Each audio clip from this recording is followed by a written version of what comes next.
You are watching Cold Fusion TV.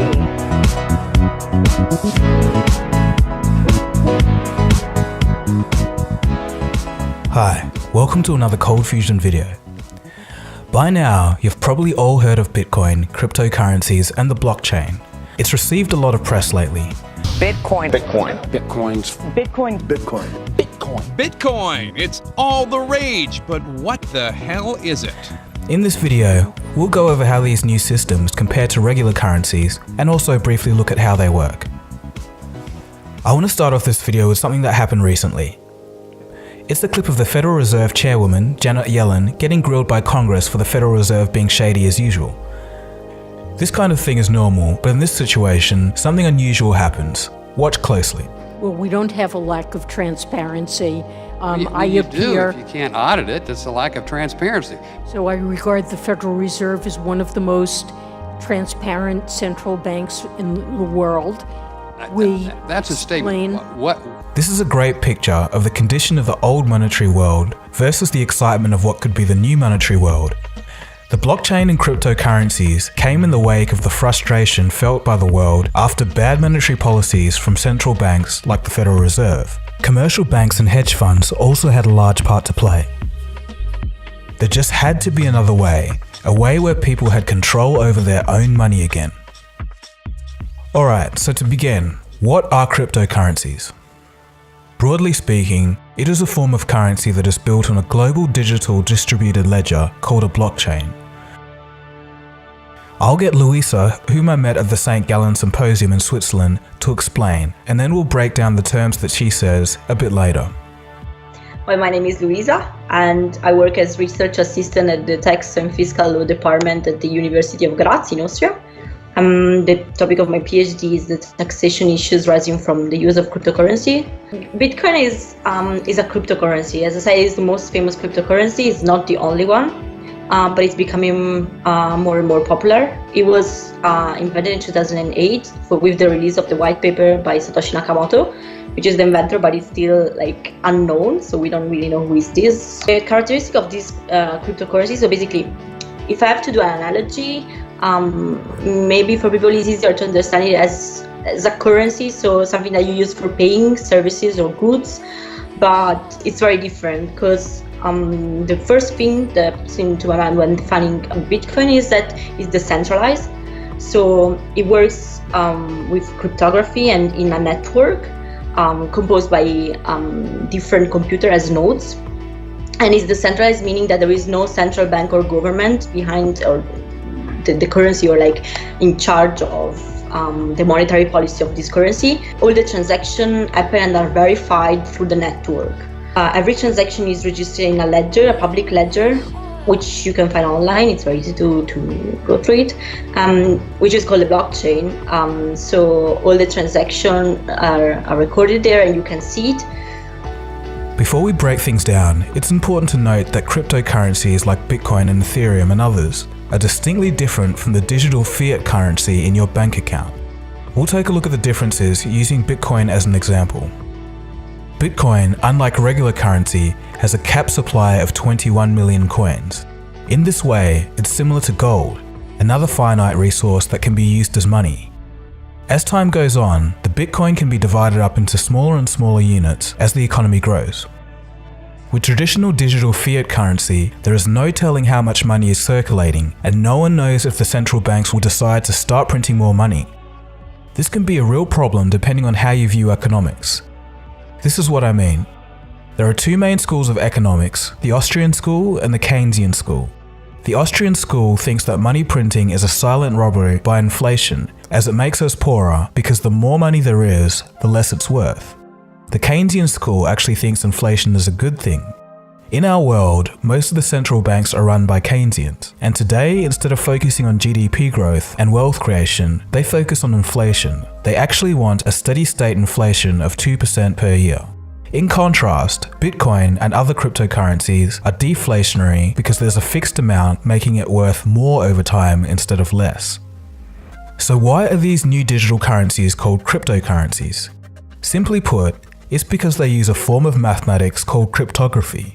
This allows participants in the system to have a unique address called a wallet, kind of like a bank account. Only the individual has access to their wallet. This personal digital address or wallet mathematically proves that money sent or received to this wallet is actually going to the right person. A wallet can be mathematically checked for accuracy but can't be altered or tampered in any way.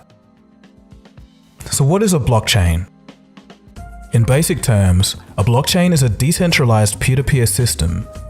In this system, millions of computers agree on a global record of the history of all transactions that have ever taken place in the system. This global record is called a ledger.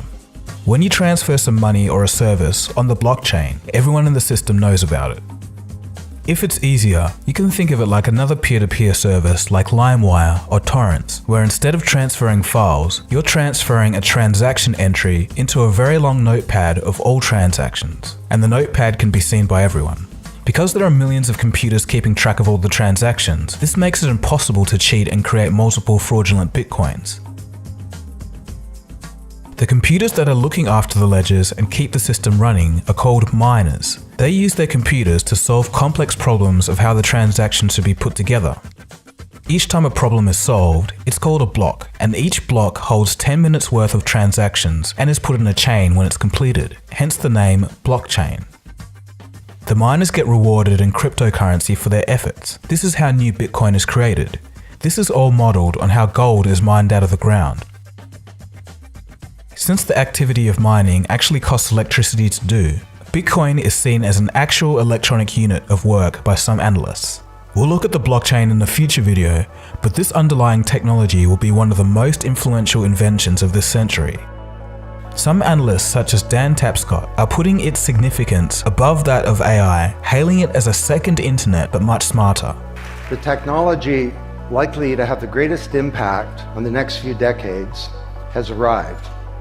And it's not social media, it's not big data, it's not robotics, it's not even AI.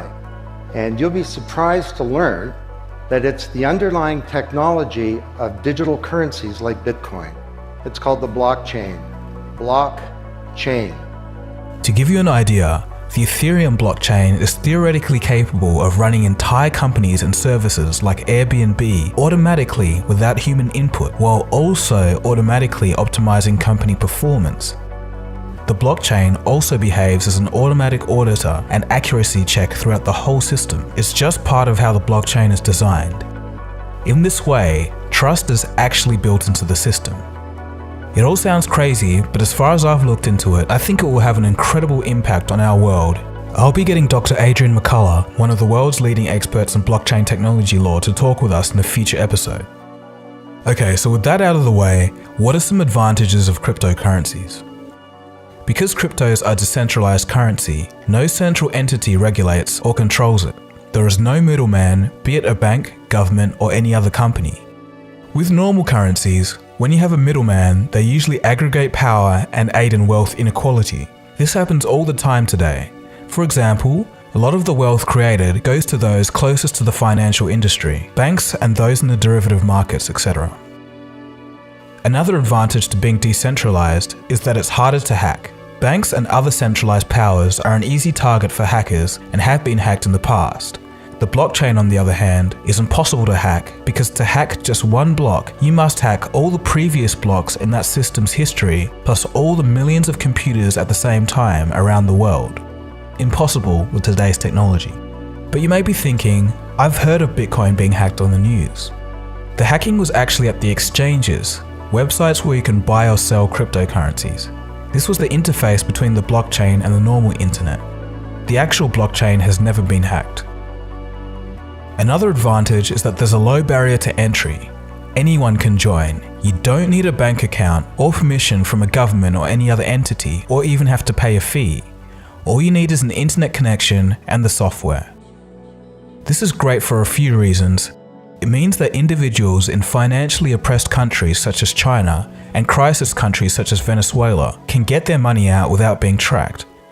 In contrast, in today's currency system, it's hard to get your money out in these situations. For example, the Chinese government has been cracking down on capital flight, so worried investors in China are buying international property at any price just as a way to store their currency. Of course, this causes other problems like property bubbles in the countries that they're buying property. In addition to this, transferring cryptos internationally is faster than traditional methods, taking 10 minutes instead of days. Because actually, what is also positive about the blockchain, it's very efficient. So in terms of costs and how the transactions are much faster than, like if I want to send some money to you, it will take from Europe to Australia, a couple of days, probably maybe 1-2 days. If you're very lucky and it works very well, there is just like 10 minutes. So of course it's much more efficient. So that's why also like commercial banks and financial institutions are exploring blockchain for other purposes. So there are all these discussions going on in fintech. Another interesting advantage is because the blockchain is transparent and everyone in the system knows which transactions are going to what wallet, cryptocurrencies can help stop corruption in developing nations. So in conclusion, it's clear that blockchain-based currencies have some attractive advantages over our regular financial system. A lot of governments have taken interest, and China has actually announced that they're going to be testing their own blockchain-based currency. I must add that I'm not a fan of a centralized government having control over a cryptocurrency. Many banks and companies are also implementing the blockchain. The city of Zug in Switzerland is actually implementing a blockchain-based ID system, and there's many more stories around the world of blockchain being implemented. With this all being said, this area is just so new that no one knows for sure what the downsides could be yet. Just as an example, Bitcoin may have failed due to some unforeseen problem, but I think eventually there's going to be a cryptocurrency that's going to get it right. Whether you think this is a good or bad thing, there's no denying that the blockchain and cryptocurrencies are definitely going to shake things up. This video was just a bit of a teaser of what's to come. I'll be hoping to do a lot more videos on this topic and go into more detail about what's happening with this revolution around the world. But before I go, I guess there's a lot of you that will be asking the question, should you invest in Bitcoin and other cryptocurrencies? Well, the answer depends on you. What are you actually looking for? Are you in it for the long term? Are you actually treating cryptocurrencies as a store of value in case of a crisis, much like gold? With this strategy, people usually just buy when the price goes down, but always accumulate more and never sell until years later when they want to get out. Another group of people are the speculators. Speculators are the ones that just want to make quick cash. This is probably the hardest strategy because cryptocurrencies are actually a real free market, not influenced by financial instruments, so it is going to be a wild ride. To do this successfully, you would have to read all the news about the cryptocurrencies that you're investing in and know about the technical details such as hard forks. You'd really have to proceed with caution with this because people that don't know what they're doing are bound to buy and sell at the wrong time. Are you in another category where you're in a crisis country and just need some financial freedom?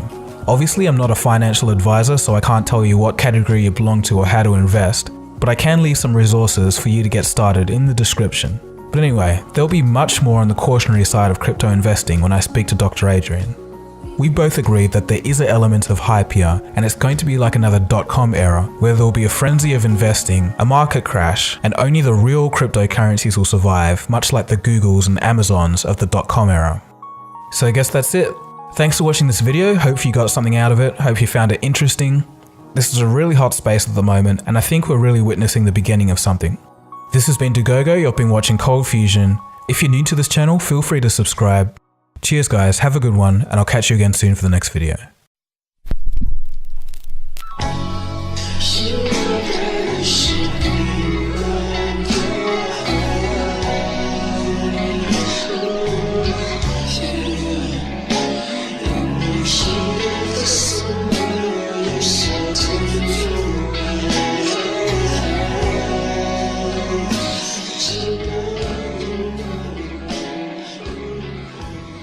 Cold Fusion. It's new thinking.